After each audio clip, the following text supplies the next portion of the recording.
कहानी बीरबल और आध्यात्मिक उन्नति। एक दिन अकबर ने बीरबल से पूछा, बीरबल, तुम हमेशा गहरे और शांत रहते हो। तुम इतनी समस्याओं और चुनौतियों का सामना करते हो, फिर भी तुम्हारे चेहरे पर कभी तनाव नहीं दिखता। क्या तुम्हारे पास कोई विशेष शक्ति है? बीरबल ने हल्की मुस्कान के साथ उत्तर दिया, जहांपनाह, यह शक्ति मेरी नहीं है, यह उस शांति की शक्ति है जो मैं अपनी आत्मा से प्राप्त करता हूं। मेरी आंतरिक शांति और संतुलन मेरी आध्यात्मिक उन्नति का परिणाम है। अकबर ने और उत्सुक होकर पूछा, क्या तुम मुझे इसे समझा सकते हो? कैसे एक व्यक्ति आध्यात्मिक उन्नति प्राप्त करता है? बीरबल ने एक लंबी सांस ली और कहा, जहांपनाह, आध्यात्मिक उन्नति का रास्ता सरल नहीं है। यह जीवन का एक गहरा और आत्मिक यात्रा है जिसमें हमें खुद को जानने, आत्मा की गहराई में उतरने और अंततः अपने भीतर की दिव्यता को पहचानने का प्रयास करना होता है। फिर बीरबल ने अकबर से एक प्रयोग करने को कहा। उन्होंने कहा, आपकी अनुमति हो तो मैं आपको एक छोटा सा अनुभव देना चाहता हूं, ताकि आप खुद देख सकें कि आध्यात्मिक उन्नति का क्या मतलब है। अकबर ने कहा, बिल्कुल बीरबल, मैं तैयार हूं। बीरबल ने अपने एक पुराने साधु मित्र को बुलाया, जो एक गहरे योगी और ध्यान के ज्ञाता थे। वह साधु बहुत शांत, सादगीपूर्ण और ध्यान में मग्न रहने वाले थे। बीरबल ने अकबर से कहा, हम इस साधु से आध्यात्मिक उन्नति के बारे में कुछ शिक्षाएं प्राप्त करेंगे। वे सभी साधु के आश्रम में गए। साधु ने उन्हें देखकर मुस्कुराते हुए स्वागत किया और उन्हें ध्यान में लीन होने के लिए कहा। बीरबल और अकबर दोनों ने अपने अपने स्थानों पर बैठकर ध्यान करना शुरू किया। साधु ने कहा, हमेशा शांत रहो, अपने भीतर की आवाज को सुनो और अपने दिल की गहराई में उतरने का प्रयास करो। साधु के निर्देशों का पालन करते हुए अकबर कुछ समय तक ध्यान में लीन रहे। प्रारंभ में वह अपने विचारों से विचलित हो गए, लेकिन जैसे जैसे समय बीतता गया, उन्होंने महसूस किया कि उनका मन शांत हो रहा था। धीरे धीरे उनका ध्यान केंद्रित होने लगा। कुछ देर बाद अकबर ने आंखें खोली और साधु से पूछा, यह क्या था? मैंने पहले कभी ऐसा अनुभव नहीं किया। साधु ने हंसते हुए कहा, यह था आत्मिक शांति का अनुभव। जब हम अपने विचारों और भावनाओं से मुक्त हो जाते हैं और अपने भीतर की गहरी आवाज को सुनने लगते हैं, तो हमारी आत्मा का संपर्क परम सत्य से होता है। यही है आध्यात्मिक उन्नति का पहला कदम। बीरबल ने अकबर की ओर देखा और कहा, जहांपनाह, आपने अभी अभी आध्यात्मिक उन्नति का पहला कदम उठाया है। इस अनुभव से आपको यह एहसास हुआ होगा कि जब आप अपने भीतर की शांति को महसूस करते हैं, तो बाहरी दुनिया की परेशानियां आपको उतना प्रभावित नहीं करती। अकबर चुपचाप सोचने लगे और फिर बीरबल से पूछा, लेकिन बीरबल, क्या यह शांति और उन्नति हमेशा बनी रहती है? बीरबल मुस्कुराते हुए बोले, नहीं जहांपनाह, यह एक निरंतर प्रक्रिया है। आध्यात्मिक उन्नति का रास्ता कभी समाप्त नहीं होता। इसे निरंतर अभ्यास और आत्मज्ञान की आवश्यकता होती है। जैसे हम शारीरिक रूप से मजबूत होने के लिए नियमित अभ्यास करते हैं, वैसे ही आध्यात्मिक रूप से मजबूत होने के लिए हमें अपने ध्यान और साधना को नियमित रूप से करना चाहिए।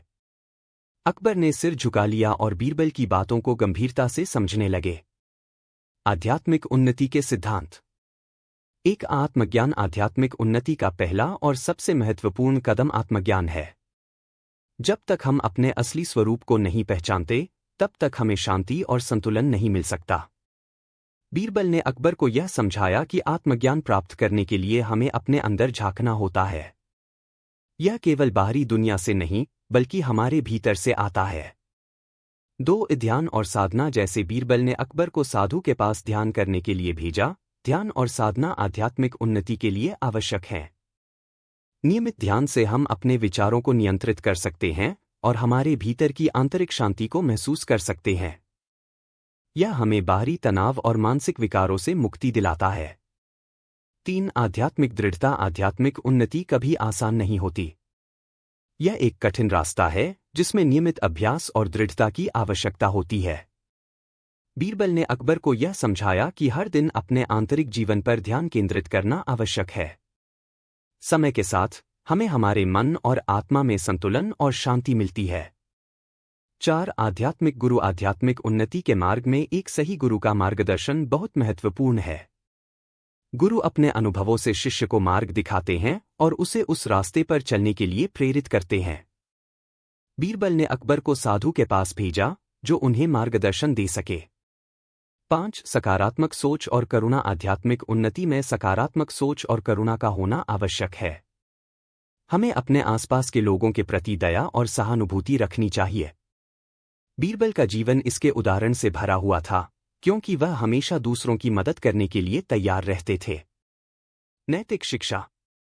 इस कहानी से यह शिक्षा मिलती है कि आध्यात्मिक उन्नति जीवन का सबसे महान उद्देश्य हो सकता है। यह न केवल हमारे मानसिक और शारीरिक स्वास्थ्य को बेहतर बनाती है, बल्कि हमें परम सत्य और शांति का अनुभव भी कराती है। बीरबल की शिक्षा हमें यह सिखाती है कि आध्यात्मिक उन्नति का मार्ग एक निरंतर अभ्यास और आत्मज्ञान की यात्रा है, जो हमें जीवन में सच्ची शांति और संतुलन प्रदान करती है। निष्कर्ष। आध्यात्मिक उन्नति एक ऐसी यात्रा है जो हमें हमारे भीतर की शक्तियों को पहचानने और उनका सदुपयोग करने का अवसर देती है। यह न केवल हमारे जीवन को समृद्ध और शांत बनाती है, बल्कि हमें एक गहरी समझ और जागरूकता प्रदान करती है जो हमारे जीवन के उद्देश्य को स्पष्ट करती है। बीरबल ने अपनी कहानियों और जीवन के उदाहरणों के माध्यम से यह सिद्ध किया कि आध्यात्मिक उन्नति का मार्ग कठिन हो सकता है, लेकिन इसके फल अत्यंत मीठे और अमूल्य होते हैं। बीरबल और बाजीर की लड़ाई, एक हास्यपूर्ण कथा। बीरबल अकबर के दरबार के सबसे चतुर और होशियार मंत्री के रूप में प्रसिद्ध थे। उनकी बुद्धिमत्ता और हास्यपूर्ण घटनाओं के कारण वे अकबर के दरबार में न केवल राजा के सलाहकार, बल्कि दरबारियों के बीच एक लोकप्रिय और सम्मानित व्यक्ति थे। बीरबल का शांत स्वभाव, चतुराई और समय पर हंसी में लाए जाने वाले जवाब उन्हें सभी की नज़रों में खास बना देते थे। वहीं बाजीर एक अन्य दरबारी था, जिसे अपनी शारीरिक ताकत और युद्धकला पर बहुत घमंड था। उसका मानना था कि जो शारीरिक रूप से मजबूत है, वही सबसे शक्तिशाली होता है। एक दिन दरबार में एक घटना घटी जो बीरबल और बाजीर के बीच एक दिलचस्प मुकाबले का कारण बनी। यह घटना एक हास्यपूर्ण लड़ाई थी, जिसमें न केवल बीरबल की चतुराई की परीक्षा हुई, बल्कि बाजीर की घमंड भी बुरी तरह से टूट गया। आइए जानें कि यह लड़ाई कैसे हुई और इसका क्या परिणाम था। कहानी, बीरबल और बाजीर की लड़ाई। एक दिन अकबर के दरबार में कई राजदरबारी, सैनिक और मंत्री इकट्ठे हुए थे। अकबर ने आदेश दिया कि दरबार में किसी भी मुद्दे पर खुली बहस हो सकती है। इसी समय बाजीर ने बीरबल को देखकर मजाक करते हुए कहा, बीरबल, तुम्हारी चतुराई तो बहुत प्रसिद्ध है, लेकिन मैं तुम्हें चुनौती देता हूं कि तुम मेरी शारीरिक ताकत से मुकाबला करो। तुमने कई बार अपनी बुद्धिमत्ता से लोगों को हराया है, लेकिन क्या तुम मुझसे शारीरिक रूप से मुकाबला कर सकते हो? बीरबल मुस्कुराए और जवाब दिया, तुम्हारी चुनौती स्वीकार है, बाजीर। लेकिन हमें इस मुकाबले को कुछ और तरीके से करना चाहिए, ताकि यह एक मज़ेदार और ज्ञानवर्धक अनुभव हो। अकबर, जो इस समय बीरबल और बाजीर के बीच बहस को सुन रहे थे, ने कहा, ठीक है, तुम दोनों इस चुनौती का समाधान निकालो, लेकिन ध्यान रहे कि यह कोई हिंसक मुकाबला नहीं होना चाहिए। हम इसे कुछ और तरीके से करेंगे, ताकि यह सबको एक सिखाने वाली घटना बने। बीरबल और बाजीर ने अकबर के आदेश का पालन करते हुए एक मज़ेदार मुकाबला करने का निर्णय लिया। बाजीर ने अपनी शारीरिक ताकत का प्रदर्शन करने की योजना बनाई, जबकि बीरबल ने अपनी बुद्धिमत्ता से मुकाबला करने की योजना बनाई। अब दोनों के बीच की लड़ाई को लेकर दरबार में एक हलचल सी मच गई। मुकाबला शुरू होता है। बीरबल ने बाजीर से कहा, मैं चुनौती स्वीकार करता हूं, लेकिन हमें यह तय करना होगा कि हम किस प्रकार का मुकाबला करेंगे। यदि तुम शारीरिक रूप से मजबूत हो, तो मैं तुम्हें मानसिक रूप से चुनौती दूंगा। हम एक परीक्षा लेंगे, जिसमें तुम्हें मेरी तरह बुद्धिमत्ता और चतुराई दिखानी होगी। क्या तुम तैयार हो? बाजीर को यह चुनौती थोड़ी मजाकिया लगी, क्योंकि उसे लगता था कि शारीरिक ताकत के सामने बुद्धिमत्ता का कोई महत्व नहीं है। वह मानता था कि केवल शारीरिक बल से ही सब कुछ हासिल किया जा सकता है। उसने हंसते हुए कहा, बीरबल, तुम्हारी बुद्धिमत्ता तो ठीक है, लेकिन इस मुकाबले में शारीरिक ताकत ही काम आएगी। बीरबल ने मुस्कुराते हुए कहा, ठीक है, बाजीर, हम पहले शारीरिक मुकाबला करेंगे, फिर मैं तुम्हें दिखाऊंगा कि बुद्धिमत्ता में भी ताकत हो सकती है। शारीरिक मुकाबला। बाजीर ने अपना सबसे बड़ा हथियार, अपनी शारीरिक ताकत, सामने रखा। उसने अपनी मसल्स को दिखाते हुए बीरबल से कहा, देखो बीरबल, यह ताकत तुम्हारे लिए बहुत भारी होगी। अब मैं तुम्हें एक आसान काम देता हूं। तुम मेरे साथ एक दौड़ लगाओ, जो जीत जाएगा वही सबसे शक्तिशाली होगा। बीरबल ने मुस्कुराते हुए कहा, ठीक है बाजीर, हम दौड़ेंगे, लेकिन ध्यान रखना, मैं अपनी चतुराई से खेलूंगा। दोनों ने दौड़ने की तैयारी की। बाजीर पूरी ताकत से दौड़ने के लिए तैयार था, जबकि बीरबल शांत और संजीदा नजर आ रहे थे। दोनों ने दौड़ शुरू की, और जैसे ही बाजीर तेजी से दौड़ा, बीरबल ने धीरे धीरे और सावधानी से दौड़ना शुरू किया। लेकिन जैसे ही दौड़ के अंत तक पहुंचने में कुछ समय बचा, बीरबल ने एक छोटा सा रास्ता निकाला। उन्होंने रास्ते के बीच में एक बड़े गड्ढे का उपयोग किया, जिसे बाजीर ने देखे बिना छलांग लगाई। बीरबल ने बड़ी चतुराई से गड्ढे से बचते हुए सीधे रास्ते पर दौड़ते हुए लाइन को पार किया। बाजीर गड्ढे में गिर पड़ा और बीरबल जीत गए। बीरबल की चतुराई का प्रदर्शन। जब बाजीर गड्ढे से बाहर निकला तो वह शर्मिंदा था। बीरबल ने उसका मजाक उड़ाया, लेकिन उन्होंने कहा, यह केवल शारीरिक बल से ही नहीं, बल्कि चतुराई और बुद्धिमत्ता से भी मुकाबला किया जा सकता है। तुम ताकतवर हो, लेकिन बुद्धिमत्ता के सामने ताकत कभी भी नहीं टिक सकती। अकबर हंसी रोकते हुए बोले, बीरबल, तुमने बाजीर को एक बार फिर अपनी चतुराई से हराया। तुम्हारी यह सफलता केवल ताकत नहीं, बल्कि समझदारी और त्वरित निर्णय लेने की क्षमता का परिणाम है। बाजीर ने सिर झुका लिया और माना कि शारीरिक ताकत का मुकाबला केवल बुद्धिमत्ता से नहीं किया जा सकता। वह बीरबल की चतुराई को स्वीकार करने लगा। उसने बीरबल से कहा, मैंने आज सीख लिया कि केवल शारीरिक ताकत से ही सब कुछ नहीं हो सकता। कभी कभी हमें अपनी बुद्धिमत्ता और समझदारी से काम लेना चाहिए। नैतिक शिक्षा। एक अबुद्धिमत्ता की ताकत। यह कहानी इस बात को दर्शाती है कि शारीरिक ताकत भले ही महत्वपूर्ण हो, लेकिन बुद्धिमत्ता और चतुराई से कहीं अधिक प्रभावशाली होती है। बीरबल ने यह साबित कर दिया कि कभी कभी सबसे शक्तिशाली हथियार बुद्धिमत्ता और सोचने की क्षमता होती है। 2. धैर्य और समझदारी। बीरबल ने न केवल शारीरिक ताकत का मुकाबला किया, बल्कि धैर्य और समझदारी का भी परिचय दिया। उन्होंने सही समय पर सही कदम उठाया और अपनी चतुराई से बाजीर को हराया। 3. घमंड का परिणाम। बाजीर की हार ने यह साबित कर दिया कि घमंड कभी नहीं करना चाहिए। यदि हम अपनी ताकत को ही सब कुछ मानकर चलते हैं, तो कभी भी हमें असफलता का सामना करना पड़ सकता है। बीरबल ने यह सिखाया कि हर स्थिति में सोच समझकर काम लेना चाहिए। 4. सकारात्मकता। बीरबल ने अपनी चतुराई से न केवल बाजीर को हराया, बल्कि उसे यह भी सिखाया कि किसी भी कार्य में सफलता पाने के लिए बुद्धिमत्ता, धैर्य और समझदारी की आवश्यकता होती है। निष्कर्ष। बीरबल और बाजीर की यह हास्यपूर्ण लड़ाई एक गहरे संदेश के साथ समाप्त होती है।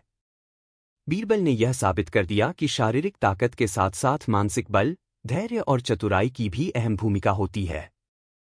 इसने हमें यह सिखाया कि घमंड और ताकत की केवल एक सीमा होती है, लेकिन बुद्धिमत्ता और समझदारी से हम किसी भी मुश्किल परिस्थिति का सामना कर सकते हैं। मरनी का हुक्म। बीरबल की कहानी। बीरबल अकबर के दरबार के सबसे चतुर और समझदार मंत्री के रूप में प्रसिद्ध थे। उनकी बुद्धिमत्ता, चतुराई और समझदारी से न केवल अकबर खुश रहते थे, बल्कि दरबार के सभी सदस्य उनकी सलाह और निर्णयों का सम्मान करते थे। बीरबल के फैसले अक्सर जटिल परिस्थितियों में भी सही होते थे और उनकी कूटनीतिक चालों के कारण उन्हें दरबार में विशेष स्थान प्राप्त था।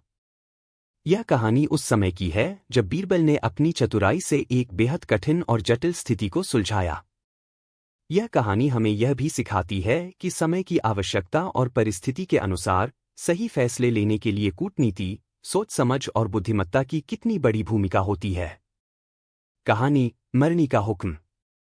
एक दिन अकबर अपने दरबार में बैठे थे, जब अचानक एक व्यक्ति अदालत में पेश हुआ। उसका चेहरा घबराया हुआ था और वह अपनी घबराहट को छुपाने का प्रयास कर रहा था। उसने कहा, जहांपनाह, मुझे आपके न्याय की आवश्यकता है। मुझे और मेरे परिवार को मरनी का हुक्म दिया गया है। अकबर ने हैरान होकर उसे देखा और पूछा, मरनी का हुक्म? यह क्या बात है? तुम किससे और क्यों यह आदेश ले आए हो?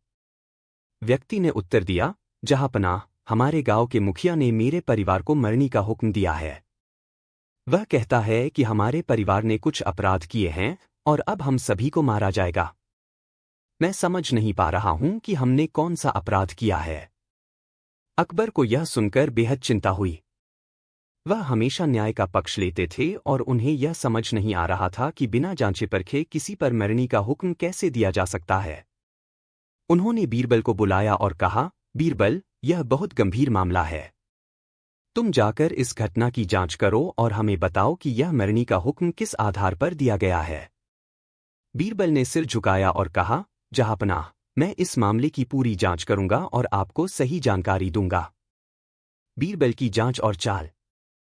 बीरबल ने अगले दिन गांव का रुख किया। वह गांव के मुखिया से मिले और मामले की जानकारी लेने की कोशिश की। मुखिया ने कहा, बीरबल, यह एक गंभीर मामला है। इन लोगों ने हमारे गांव की परंपराओं का उल्लंघन किया है और इस कारण मैं उन्हें मरने का हुक्म दे रहा हूं। इन लोगों ने हमारे धार्मिक अनुष्ठानों में व्यवधान डाला और गांव के सम्मान को ठेस पहुंचाई। बीरबल ने मुखिया से पूछा, क्या तुम्हारे पास इसके समर्थन में कोई ठोस प्रमाण है? क्या इन लोगों ने सचमुच कोई अपराध किया है? मुखिया ने जवाब दिया, यह मामला पहले से ही तय है, बीरबल। अब मुझे इसका कोई प्रमाण नहीं चाहिए। बीरबल ने समझा कि मुखिया ने अपनी शक्ति का दुरुपयोग किया है। वह यह भी जान गए थे कि यह मामला किसी व्यक्तिगत द्वेष या बदले की भावना से जुड़ा हुआ था। बीरबल को यह बात समझने में देर नहीं लगी कि इस हुक्म का उद्देश्य कुछ और ही था। यह केवल एक बहाना था किसी को नुकसान पहुंचाने का। बीरबल ने तय किया कि वह इस मामले को समझदारी से सुलझाएंगे। उन्होंने मुखिया से कहा, ठीक है मुखिया जी, मैं इस मामले में आपकी मदद करूंगा, लेकिन मुझे पहले इस बात का स्पष्ट उत्तर चाहिए, यदि यह मामला निपट जाए तो आप इस हुक्म को वापस ले लेंगे, है ना? मुखिया ने बिना कोई संकोच किए कहा, लेकिन बीरबल ने एक शर्त रखी, यदि इस मामले में अपराध सिद्ध नहीं हुआ तो आप उस व्यक्ति का मरने का हुक्म वापस लेंगे और उसे सम्मान देंगे। बीरबल की रणनीति। बीरबल ने गांव में उस परिवार के सभी सदस्यों से बात की और उनकी स्थिति को सुना। उसने पाया कि यह परिवार पूरी तरह से निर्दोष था और मुखिया द्वारा उन पर लगाए गए आरोप झूठे थे। बीरबल ने यह भी जान लिया था कि मुखिया का उद्देश्य अपने व्यक्तिगत रंजिशों को निपटाना था। बीरबल ने अपनी चतुराई का इस्तेमाल करते हुए एक योजना बनाई। वह गांव के सभी प्रमुखों को एकत्रित करने का प्रयास करने लगा। उसने सोचा कि अगर वह सभी लोगों को एक साथ लाकर दिखाएंगे कि यह मामला केवल निजी द्वेष का परिणाम है, तो मुखिया को अपने निर्णय को बदलने के लिए मजबूर किया जा सकता है। एक दिन बीरबल ने अकबर के आदेश का पालन करते हुए एक सभा आयोजित की। उस सभा में गांव के मुखिया और दोनों पक्षों के लोग उपस्थित हुए। बीरबल ने सबको शांतिपूर्वक बैठने के लिए कहा और फिर मुखिया से सवाल किया, आपने इस परिवार को मरने का हुक्म क्यों दिया, जब तक कि कोई ठोस सबूत न हो? मुखिया ने कहा, यह फैसला मैंने धार्मिक कारणों से लिया था, बीरबल। उनका व्यवहार हमारे परंपराओं के खिलाफ था। बीरबल ने समझदारी से जवाब दिया, ठीक है मुखिया जी। अगर आपके पास कोई ठोस प्रमाण नहीं है तो हमें यह मामला गंभीरता से देखना चाहिए। क्या आप चाहते हैं कि हम इस मामले की स्वतंत्र जांच करवाएं और परिणाम के आधार पर कोई फैसला लें? मुखिया को अपनी गलती का एहसास हो गया। वह चाहता था कि मामले को सुलझाया जाए, लेकिन उसे यह भी महसूस हुआ कि बीरबल की चतुराई को समझ पाना उसके लिए आसान नहीं था। उसे लगा कि बीरबल के पास अब उस पर दबाव डालने का एक तरीका है जिससे उसकी स्थिति मजबूत नहीं रह सकती। अकबर का आदेश और मरने का हुक्म। अकबर ने बीरबल से रिपोर्ट प्राप्त की और बीरबल ने पूरी घटना का विवरण बताया। बीरबल ने यह भी कहा कि मुखिया ने बिना उचित प्रमाणों के और बिना किसी सही कारण के मरने का हुक्म दिया था। इसके बाद अकबर ने आदेश दिया कि इस मामले की पूरी जांच की जाए और केवल ठोस प्रमाण के आधार पर ही कोई कार्रवाई की जाए। यदि यह परिवार निर्दोष पाया जाता है तो मुखिया को उसकी गलतफहमी के लिए माफी मांगनी होगी और मरने का हुक्म तुरंत वापस लेना। तुम्हारी बुद्धिमानी का सम्मान करूंगा। इस घटना के बाद अकबर ने बीरबल को और अधिक सम्मान दिया और बीरबल की चतुराई की कहानियां पूरी मुगल साम्राज्य में फैल गईं। निष्कर्ष। यह कहानी हमें यह सिखाती है कि कभी-कभी हमें समस्याओं को अलग दृष्टिकोण से देखना चाहिए। जो चीज हमें जटिल और अनसुलझी लगती है, वह दरअसल किसी साधारण बदलाव से हल हो सकती है। बीरबल ने अपनी सूझबूझ और दिमागी चाल से यह सिद्ध कर दिया कि जीवन में सबसे महत्वपूर्ण बात यह है कि हम किस तरह से किसी समस्या को समझते हैं और उसका समाधान ढूंढते हैं। अकबर बीरबल की ये कहानियां हमेशा हमें न्याय, समझदारी और जीवन में सही दृष्टिकोण रखने की प्रेरणा देती है। अकबर की एक नई पहेली आई सामने। मुगल सम्राट अकबर और उनके दरबारी, विशेष रूप से बीरबल के बीच की कहानियां इतिहास के सबसे दिलचस्प और शिक्षाप्रद किस्सों में शामिल हैं। अकबर, जो कि एक महान सम्राट थे, न केवल अपनी शक्ति और साम्राज्य के लिए प्रसिद्ध थे, बल्कि उनके न्यायप्रिय और विचारशील दृष्टिकोण के लिए भी उन्हें जाना जाता था। उनकी शासनकाल में बहुत से ऐसे किस्से सामने आए जो न केवल उनके समय के बल्कि आज के समय के लोगों के लिए भी एक सीख बन चुके हैं। अकबर के दरबार में एक दिन एक ऐसी स्थिति उत्पन्न हुई जिसने उन्हें अपनी सोच और दृष्टिकोण को एक नए तरीके से देखने पर मजबूर कर दिया। यह घटना उस समय की है जब अकबर ने एक नई समस्या का सामना किया जो उसे पहले कभी नहीं आई थी। इस कहानी में हम देखेंगे कि अकबर ने अपनी पहली बार सामने आई इस अनोखी स्थिति का समाधान कैसे निकाला और बीरबल ने अपनी चतुराई से उसे कैसे मार्गदर्शन किया। कहानी की शुरुआत। एक दिन अकबर ने अपने दरबार में दरबारी और मंत्री बुलाए और उनसे कहा, मुझे एक नई समस्या का सामना करना पड़ रहा है। हमें अपने राज्य में नागरिकों के बीच एक संतुलन बनाए रखना है ताकि कोई भी व्यक्ति किसी कारण से परेशान न हो। कई लोग अब अपनी शिकायतें लेकर मेरे पास आते हैं और मैं उन्हें समझने की कोशिश करता हूं, लेकिन एक समस्या है जो लगातार बढ़ती जा रही है। अकबर के इस बयान को सुनकर सभी दरबारी चुप हो गए। यह एक गंभीर मामला था और अकबर ने जो बात उठाई थी वह सचमुच एक नई चुनौती थी। अकबर ने कहा, सम्राटों की सबसे बड़ी समस्या यह होती है कि वे यह नहीं समझ पाते कि लोगों को कैसे संतुष्ट किया जाए। बीच में बीरबल ने खड़े होकर कहा, महाराज, यह कोई नई समस्या नहीं है, बल्कि यह मानव स्वभाव की एक सामान्य प्रवृत्ति है।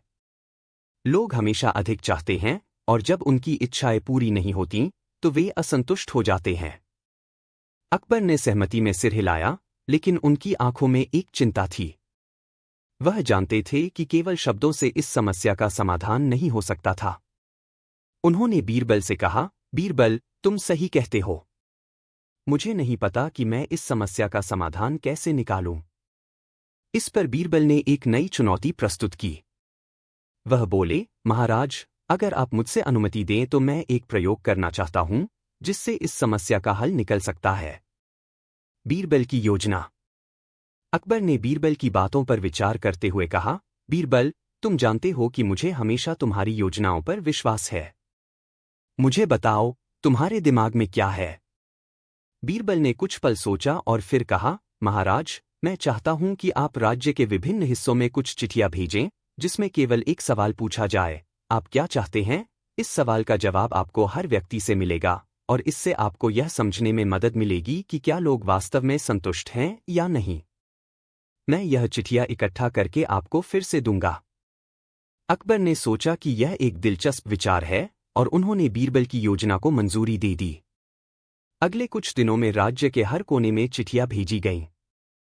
लोग उत्सुक थे कि सम्राट ने उनसे यह सवाल क्यों पूछा। कुछ समय बाद सभी चिट्ठियां वापस अकबर के पास आ गईं। चिट्ठियों का विश्लेषण। अकबर ने उन चिट्ठियों को देखा और देखा कि विभिन्न लोगों ने अलग अलग प्रकार की इच्छाएं व्यक्त की थी। कुछ ने धन की मांग की, कुछ ने जमीन की, कुछ ने न्याय की और कुछ ने अपने परिवार के लिए अधिक सुरक्षा की। कुछ लोग तो ऐसी बातें भी लिखकर भेज रहे थे जिनका कोई मतलब ही नहीं था। अकबर को यह देखकर एहसास हुआ कि किसी भी व्यक्ति का दिल कभी पूरी तरह से संतुष्ट नहीं हो सकता। सभी की इच्छाएं अनंत थीं और यह कभी खत्म नहीं होने वाली प्रक्रिया थी। अकबर बहुत सोच में पड़ गए। उन्होंने बीरबल को बुलाया और कहा, बीरबल, तुमने जो योजना बनाई थी वह सही थी, लेकिन अब मैं देख रहा हूं कि लोग हमेशा और अधिक चाहते हैं। मुझे नहीं लगता कि हम कभी भी सभी को संतुष्ट कर सकते हैं। बीरबल मुस्कुराए और कहा, महाराज, यही तो असली समस्या है।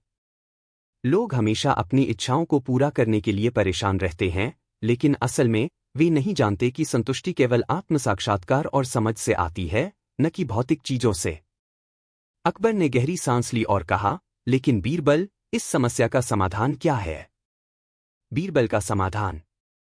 बीरबल ने अकबर से कहा, महाराज, मैं एक तरीका बताता हूं। अगर आप चाहते हैं कि लोग संतुष्ट रहें, तो उन्हें यह महसूस कराना होगा कि उनके पास जो कुछ भी है वह काफी है। इसके लिए हमें एक अभ्यास करना होगा। अकबर ने ध्यान से सुना और पूछा, वह क्या अभ्यास है, बीरबल? बीरबल ने कहा, आप एक बड़ा सा भोज आयोजन करें जिसमें राज्य के सभी वर्गों के लोग शामिल हों। भोज में हर व्यक्ति को खाना परोसा जाए, लेकिन सभी को केवल एक ही तरह का व्यंजन दिया जाए, एक साधारण दाल और रोटी। भोज का आयोजन खुले स्थान पर किया जाए ताकि लोग आपस में मिल सकें और यह देख सकें कि जो कुछ भी उनके पास है वह दूसरों से कहीं ज्यादा नहीं है। अकबर ने बीरबल की योजना को पूरी तरह से समझा और इसे अमल में लाने का निर्णय लिया। उन्होंने राज्य के सभी हिस्सों से लोगों को भोज में बुलाया और एक बड़े आयोजन का आयोजन किया। भोज का आयोजन। भोज के दिन अकबर ने सभी को एक ही तरह का भोजन दिया, दाल और रोटी। लोग बहुत खुश थे कि उन्हें सम्राट के साथ बैठकर खाना खाने का मौका मिला, लेकिन जैसे जैसे वे खाना खाने लगे, वे एक दूसरे से यह बात कर रहे थे कि हर किसी को एक ही तरह का भोजन क्यों दिया गया है। कुछ लोग इसे अस्वीकृति के रूप में देख रहे थे, जबकि कुछ इसे एक अवसर मान रहे थे। धीरे धीरे यह देखा गया कि जो लोग ज्यादा खाते थे वे संतुष्ट नहीं थे, जबकि जो कम खाते थे वे अधिक संतुष्ट थे। यह आयोजन एक सीख बन गया और लोग यह समझने लगे कि उनके पास जो कुछ भी था वह वास्तव में पर्याप्त था। निष्कर्ष। अकबर ने देखा कि लोग धीरे धीरे संतुष्ट हो रहे थे और इस अनुभव से उन्हें यह समझ में आया कि संतुष्टि बाहरी चीजों से नहीं आती, बल्कि यह हमारे मन की स्थिति पर निर्भर करती है। भोज के बाद अकबर ने बीरबल से कहा, तुमने बहुत अच्छे तरीके से मुझे यह सिखाया कि जीवन में संतुष्टि सिर्फ भौतिक वस्तुओं से नहीं मिलती, बल्कि यह आत्मा की शांति से आती है। अब मुझे समझ में आ गया कि संतुष्टि एक आंतरिक भावना है और उसे पाने के लिए हमें अपने दृष्टिकोण को बदलना होगा। बीरबल ने मुस्कुराते हुए कहा, महाराज, यही जीवन का असली सत्य है। जब तक हम अपनी इच्छाओं के पीछे दौड़ते रहेंगे, हम कभी संतुष्ट नहीं हो सकते। लेकिन जब हम जो कुछ भी है उसमें संतुष्ट रहते हैं, तब जीवन में सच्ची खुशी मिलती है। इस घटना के बाद अकबर ने अपने शासन में सुधार किए और लोगों को यह समझाने का प्रयास किया कि वे जो कुछ भी रखते हैं वही उनके लिए सबसे अच्छा है। यह कहानी हमें यह सिखाती है कि संतुष्टि बाहरी वस्तुओं से नहीं, बल्कि हमारे मानसिक दृष्टिकोण से आती है।